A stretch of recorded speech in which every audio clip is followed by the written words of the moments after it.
Hello guys! For today's video, it's me, Ate Jen, ang inyong Ate Jen na Palangaram Vlogger. So, for today's video nga pala ay isi-share ko sa inyo itong aking mga gawa-gawaan na letter cutting.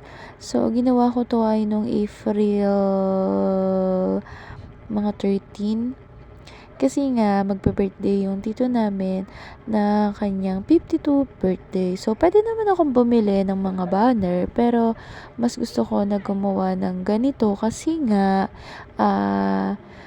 challenge ko ulit yung sarili ko or tinitingnan ko kung hindi pa ba kinakalawang at inaamag yung aking kakayahan or yung aking pagle-letter cutting. Kasi nga, napakatagal ng panahon na ako'y nag-letter cut. Hindi ko na nga matandaan kung kaninong birthday ko ba ginamit ang aking powers ng pagle-letter cut.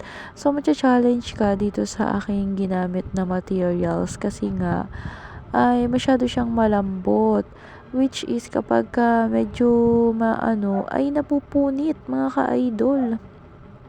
Shout out nga po pala kay Sir Brian Padilla. So, siya nga pala yung nag-iisang nakapagpa-inspired sa akin na pag-aralan ang pagle-letter cutting. Alam nyo ba na college na ako natutong mag-letter cut?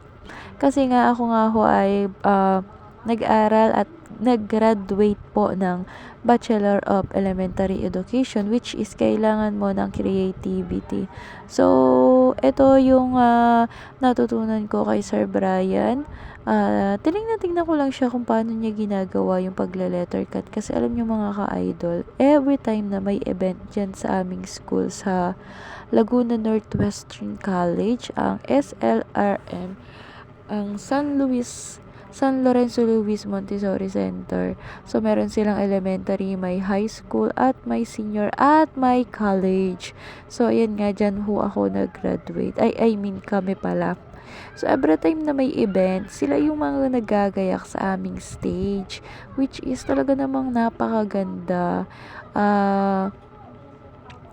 Kaya sabi ko, gusto ko rin matuto ng pagle-letter cutting. So, hindi lang naman siya kung nag-aaral ka na magagamit. Magagamit pa rin siya. Ayan, tingnan mo, nagagamit ko na rin siya.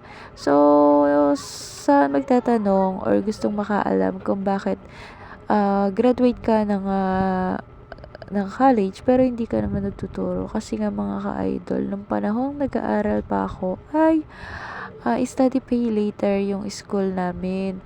So, hindi pa uso yung libreng tuition para sa college. Kaya ang nangyari natambakan ako ng utang kasi nga mag-isa lang na nagpapaaral yung papa ko sa akin. So, may anak na ako nung ako ay nag-aral po ng college. Kaso nga lang yung asawa ko noon ay palso. So, wag na natin pag-usapan kung bakit napalso. Basta ako ay hiwalay sa asawa. O ayan, naichismis ko na ang buhay ko sa inyo ha. Habang ako ay nagugupit-gupit dito ng mga ginagawa ko letter cutting. So, masaya naman na nagla-letter cut kasi nga na-enhance at na mas natututo pa ako sa mga gawain na mga ganito. So, salamat nga pala na rin sa mga sumusuporta sa akin at nanonood sa aking mga video-videohan. Sana ay supportahan nyo pa ako. Kung gusto nyo rin po palang magpayakap ng inyong mga bahay ay open na open po ako basta kayo ay mag-comment lamang sa aking comment section.